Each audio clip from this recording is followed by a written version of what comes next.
ก็น้องลายร้อนๆนั่นนี่ชุบไม้บริมาเนี่ยยังโสดที่เก่าตียังโสดอยู่ต้องเป็นอะไรพ่อเฒ่าก็อยากได้ลูกเคยอยู่เนาะอยากได้คนมาเฮ็ดเวียกซอยพี่น้องเลยเพิ่นว่าเพราะว่าอยู่ในเฮือนนี่บ่มีผู้ชายก็มีอยู่เนาะมีแต่น้องน้อยๆแม่นบ่ก็พอพี่น้องเลยคือว่าไผอยากมาสมัครก็มาสมัครเด้อพี่น้องเลยเป็นลูกเคยบ้านนี่เขาจะเอาเมื่อไปอยู่บ้านเขาไปบ่ไปบ่หรือว่าต้องอยู่เฮือนตัวเองเขาแต่งเมื่อนะแต่งเมื่อก็ไปได้บ่ไปได้เนาะ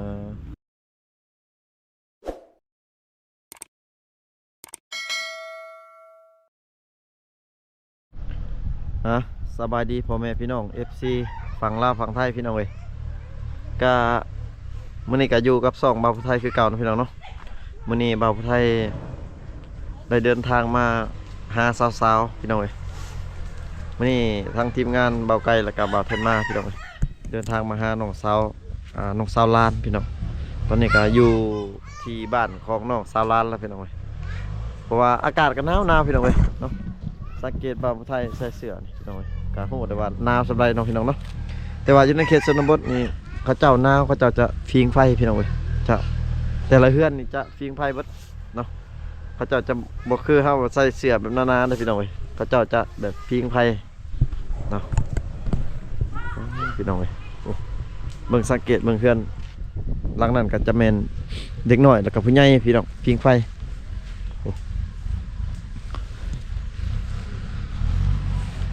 ทางทีมงานเขาพี่น้องโอ้เพียงไฟกันพี่น้องเห็นพี่สาวสังเกตบางเขาเจ้าตำหูกนี่พี่น้องเขาเจ้าจะเอาไฟมาพี่น้องสูมไฟใช่นี่โอ้บยันใหม่บ่มีฮอตคนเผาพี่น้องเว้ยบ่แม่นมันสิใหม่ไปจักนี่โอ้อากาศหนาวเพียงพี่น้องเว้ยโอ้ไปเบิ่งทีมงานเขาพี่น้องมีแต่ผู้รอทีมงานเขาอันนี้เป็นเฮือนของน้องสาวลานนะพี่น้องเนาะเฮือนกับอะไรใหญ่บ่ยังพี่น้องเอ้ยพออยู่พอได้สนได้นอน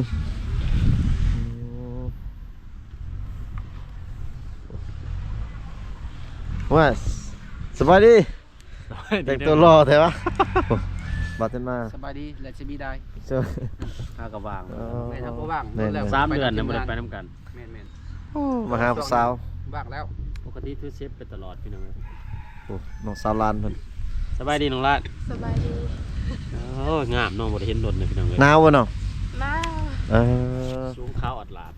คือสิน้องคือว่าแบบพิงไฟตลอดบ่คือว่าอากาศหนาวนี่สลายเป็นพิงไฟเนาะบ่ได้กอดบ่ผู้บ่าวบ่มี อย่าว่าหนาวแล้วกอดผู้บ่าวกอดสู้กอดแฟนซะดอกหนาวเลยนอนตุ่มผาตุ่มแพร่นอนคือบ่นอนอยู่เทิงเฮือนบ่ก็ตุ่มผาตุ่มหยังบ่พิงไฟเนาะน้องเอ้ยอาศัยแบบพิงไฟเอาไปใช้บริมาหน่อยนะคือมีแต่มาใหญ่มันน้องฮักเท้าลานไปเลยอยู่เพื่อนคนเดียวป่ะวันนี้น้องกับแม่พอไปใช้พอนะบ่จะเราไปใส่ตัวสิหนาวครับหนาวบ่น้องละจับมือเลยหนาวเนี่ยจับมือเลยหนาว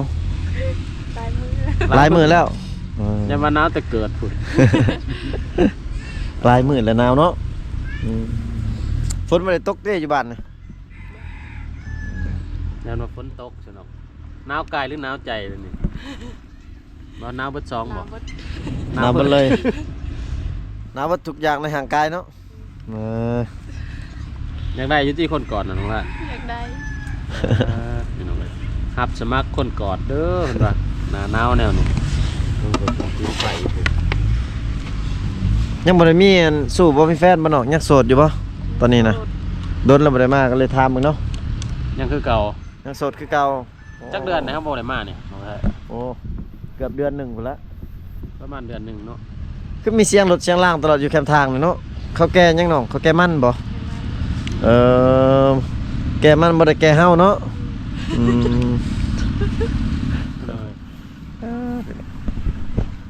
ชุน้องแรกเราบ่กดมันเนาะ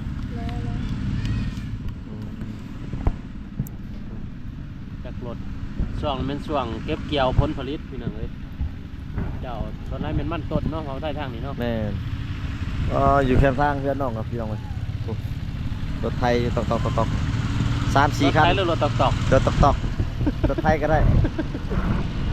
อันนั้นเป็นรถซิ่งพี่น้องผมกำลังมารถซิ่ง ๆอันนั้นเบิดที่รถแจ็คหัวภูเขาพี่น้องเอ้ย บ่ได้ยินเสียงหยังเลย บ่น้องล้านผู้บ่าวบ่ได้มาดินน้ำบ่คนนี่บ่มีจักน้องไปดินน้ำเขา มีแต่น้องไปเล่นน้ำเขาบ่จักมื้อแล้วบ่มีผู้บ่าวมาเล่นน้ำจักมื้อแล้วหลายมื้อแล้วอ๋อปกติคันผู้บ่าวมาเล่นน้ำนี่ขึ้นอยู่เทิงเฮือนพุ่นบ่เนาะยามหนาวๆนี่ขึ้นเพื่อนแน่เนาะอยู่ตารางแห่งหนาวนะ คันขึ้นร่วมกันอยู่เฮือนนี่มันยังตุ่มผ้าพื้นเดียวกันบ่เนาะคักอะลีพี่น้อง แบ เอ้ บ ย นี้ก็อุ่นได้แบบนี้เนาะ แบบตุ่มนั่งร่วมกันกับตุ่มผ้าพื้นเดียวเลยมือ แต่ก็บ่ได้เป็นหยังแน่เนาะบ่ใช่เนาะเป็นเหตุของพระเจ้า มั มัน บ่ได้พิษบ่เนาะบ่พิษทีดบ่คันนอนเลยพิษ นอนบ่ได้เฮ็ดหยังกับพิษเนาะ นั่งตุ่มผ้าในมือเนี่ยไว้ใส่มือบ่ได้จับกันบ่มือไว้ไว้นัดข้างเนาะ จับกันได้ซะจับมือจับกันนี่บ่ได้พิษบ่ฮีดนะ บ่พิษเนาะคันนั่งในใกล้ซำได้ก็บ่พิษแม่นบ่ นั่ง ตุ่มผ้าพื้นเดียวก็ยังบ่พิษเลยมีแต่เงินจังซ่านมี แต่อยากมาลมมึงเนาะ คันว่านอนน้อยหนึงนี่เฮียงกันบ่เฮ็ดหยังกับพิษพี่น้องเอ้ยแม่นบ่น้องลาด ให้นอนอยู่ว่าให้ยิ้มกับผัว อันนี้ต้องระวังพี่น้องเอ้ยคือว่าศึกษาเหตุข้อมูลที่นี่นํกัน แสดงว่าจับบ่ายนี่จับบ่ายได้เนาะ ได้ หอมก็ได้ติน้อง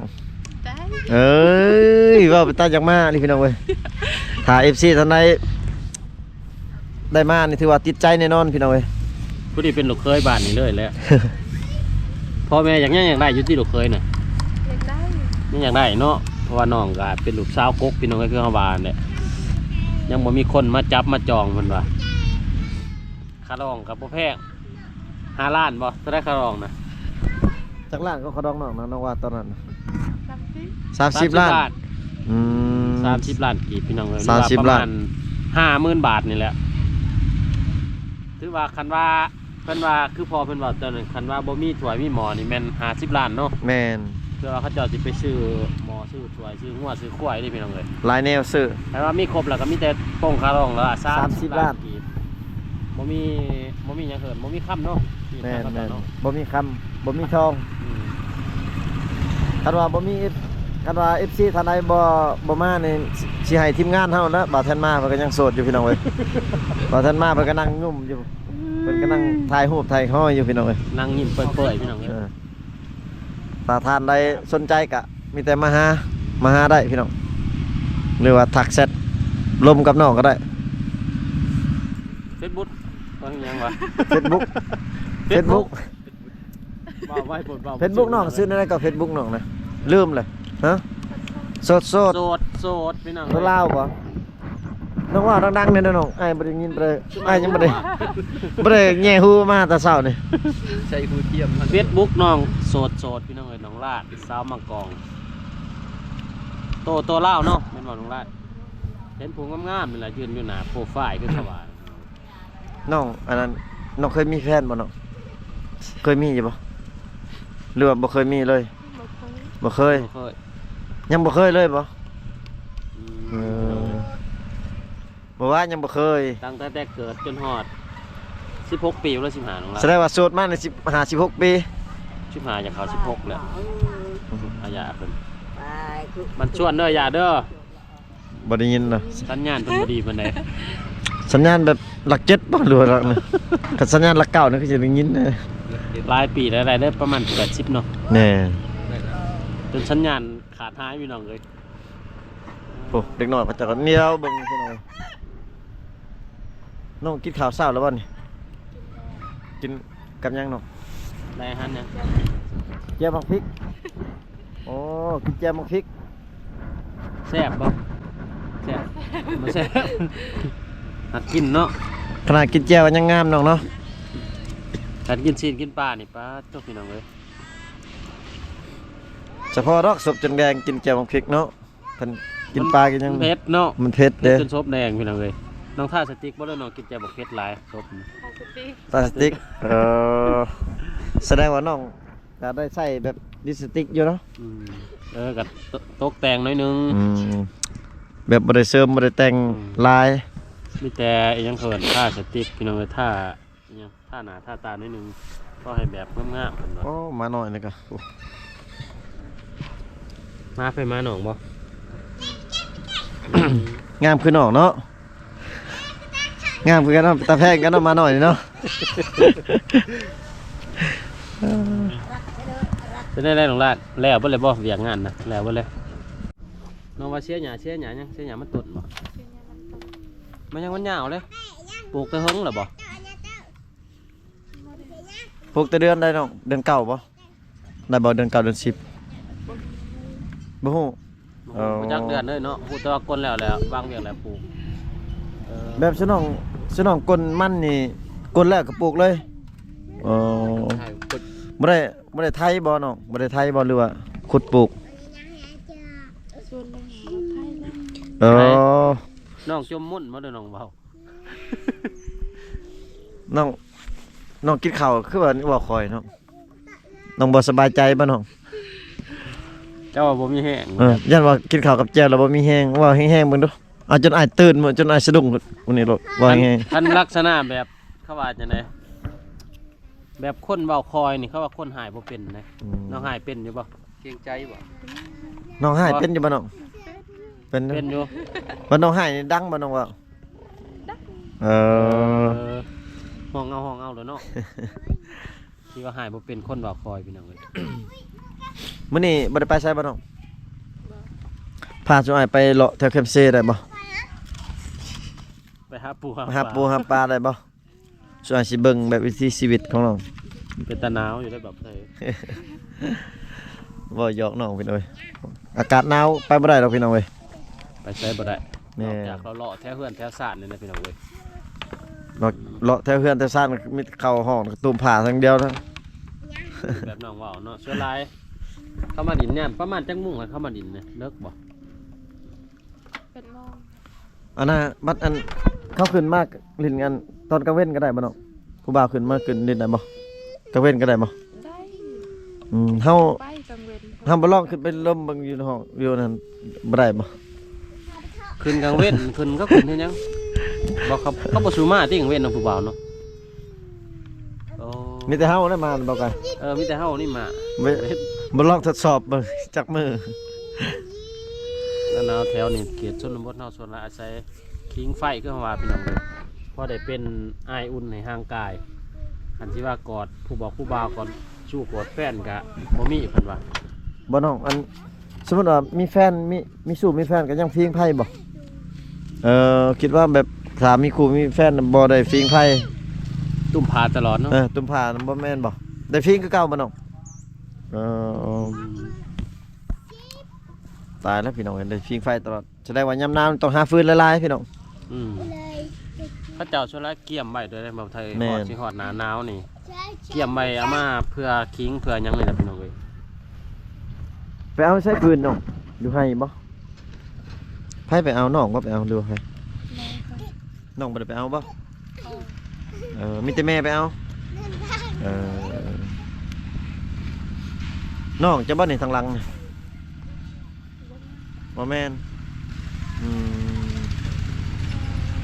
มันไผฉันลูกบ่ No ke No ke mai ke nào พี่น้องเอ้ยอากาศหนาวปานนั้นบ่นุง บ่ใส่ส่งโอ้ยบ่ได้แล้วนี่ สะแงดเลยยาว สังเกตลึบ่กล้าปิดกล้องใส่พี่น้องเอ้ยเพราะว่าเพิ่นบ่ได้ใส่ส่งใส่หยังอากาศหนาวๆเพิ่นบ่ได้ใส่เครื่อง ว่าเนาะคันว่าไผมีเครื่องมีของก็มาแจกจ่ายทางชนบทเท่านั้นพี่น้องเอ้ยเสือกันหนาวส่วนห แม่ ลาย น เครื่องเล็กน้อยหรือผู้ใหญ่ก็ถือว่าคือสิ ๆ No ke เขาเจ้าเพื่อจะได้เงินไปซื้อเครื่องก็บ่แม่นเรื่องง่ายเนาะน้องนัก แม่ เนาะเพื่อไปรับจ้างเพื่อไปขายนั่นขายนี่อีก อากาศหนาวๆพี่น้องคึมอยู่พี่น้องเฮ็ดคือฝนสิตกก็บ่ตกเนาะแบะน้องจักโตน้องแบะของเจ้าจักโตแบะ ตัวนึง ตัวเดียวหั่นแหละ แบ่โทนเนาะเอิ้นเนาะ ตัวเทิกหรือตัวแม่เนาะ น้องบ่ได้ไปจับของบ่ตัวเทิกตัวแม่ ตัวแม่บ่ตัวเทิก บ่ได้เบิ่ง ไผเอามาเลี้ยงนะพอ เขาจะผูกใส่ตารางเฮือนด้วยเนาะ บ่ได้สิปล่อยมันคือว่าช่วยหรือปล่อยจะน้อยบ่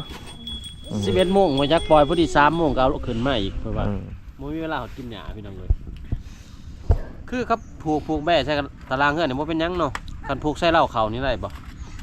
ถ้าผูกแบ่ผูกสัตว์เลี้ยงใส่เหล้าเขาเฮานี่ได้บ่คือเหล้าเขาแบบนั้นนะ ผูกไว้ตารางเราเข้าได้บ่ได้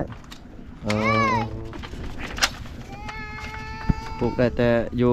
ตารางเฮือนพี่น้องเว้ยเราเข้ามันเขาเจ้าจะบ่ได้ผูกไว้ มันเป็นหยังน้องล่างคือผูกสัตว์เลี้ยงหรือผูกหยังใส่เหล้าเขาบ่ได้ตารางเหล้านะพิธีเฮ็ดบ่รู้จักบ่จะผูกบ่ตารางเหล้าเขานะ แต่บ่อยากผูก ย่านว่าต้องในแป้นสะอาดตลอดเหล้าเขาอันนี้ตารางเฮือนผูกหยังใส่กัน โอ้มากันไปจักมาหน่อยไปจักคนหน่อยมาน้องสาวลาน ก็น้องล่าโดนๆนั่นนี่ชุบหมายบริมาเนี่ยยังโสดที่เก่าติ ยังโสด ยังโสดอยู่ต้องเป็นอะไรพ่อเฒ่าก็อยากได้ลูกเคยอยู่เนาะอยากได้คนมาเฮ็ดเวียกซอยพี่น้องเลยเพิ่นว่าเพราะว่าอยู่ในเฮือนนี่บ่มีผู้ชายก็มีอยู่เนาะมีแต่น้องน้อยๆแม่นบ่ก็พอพี่น้องเลยคือว่าไผอยากมาสมัครก็มาสมัครเด้อพี่น้องเลยเป็นลูกเคยบ้านนี่ เขาจะเอาเมื่อไปอยู่บ้านเขาไปบ่ ไปบ่หรือว่าต้องอยู่เฮือนตัวเอง เขาแต่งเมื่อนะ แต่งเมื่อก็ไปได้บ่ ไปได้ ไปได้เนาะ ส่วนร้ายชุดน้องนี่แต่งเมื่อที่ขันผู้หญิงแมันบ่ไปอยู่ขันผัวเนาะโอ้พี่น้องเอ้ยถือว่าแต่งเมื่อได้หรือว่าสีอยู่พี่ก็ได้พี่น้องเอ้ยคันว่าชุดว่าเข้ามาอยู่พี่นั่นผัวมาอยู่พี่มีบ่บอนต่างเฮือนต่างศาสตร์มีดินบ่ มี มีอยู่เนาะพี่น้องเอ้ยมีพร้อมทุกอย่างสิ่งที่บ่พร้อมก็คือครูคือข้อง บ่มีผู้มากอด ยามหนาวนั่นก็ถือว่าน้องเพิ่นยังโสดพี่น้องเอ้ยเขามีบ่ข้าวกินเนี่ยว่ากุ้มอยู่บ่ เขา ยังบ่มี เขากินนั่น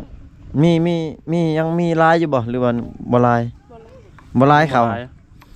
เบิดแล้วบ่สมัยมาให้ชุดก่อนๆนะ เบิดแล้ว เบิดแต่เฮิงเลยเนาะเพราะว่า ซื้อใหม่อีก จักเดือนเนี่ยบ่ทันมา3 เดือนเนี่ยเนาะ 2-3 เดือนบ่จะมา ทำเต็มเลยข่อยบ่มาเบิ่งเลย เพราะว่าสอบหนึงก็ประมาณเดือนหนึงนี่แหละพี่น้องเอ้ย จะน้องซื้อใหม่บ่เขานะอืม เฮ็ดได้ไปรับจ้างบ่หรือว่าจังได๋ซื้อเขานะหรือว่าขายมัน ไปนั่น พี่น้องเอ้ย ขายมันเลยซื้ออืม โอ้ย พี่น้องเว้ยก็ถามข่าวๆน้องสาวลานก็หลายแล้วพี่น้องเว้ยก็คือน้องสาวเพิ่นก็ยังโสดมาโดนนั่นเลยพี่น้องเว้ยโสดมา16 ปีแล้วเพิ่นว่าสิเข้า17 ปีพร้อมเปิดใจให้ทักให้คุยพี่น้องบ่าวลาวบ่าวไทยบ่าวต่างประเทศพี่น้องสามารถจีบน้องได้พี่น้องเว้ยก็ทางครอบครัวน้องเพิ่นก็ยังขาดเคินเด้อว่าข้าวน้ำซ้ำปลานี่ล่ะพี่น้องเว้ยถ้า FC หรือว่าผู้ใหญ่ใจดีเนาะที่อยากช่วยเหลือข้าวสารอาหารแห้งพี่น้องเครื่องนุ่งก็ได้พี่น้องเว้ยอากาศหนาวๆแบบนี้พี่น้องก็สามารถทักหาทางทีมงานเฮาได้หรือว่าทักส่วนตัวของน้องก็ได้พี่น้องเว้ยที่ว่าอยากซัพพอร์ตน้องเนาะ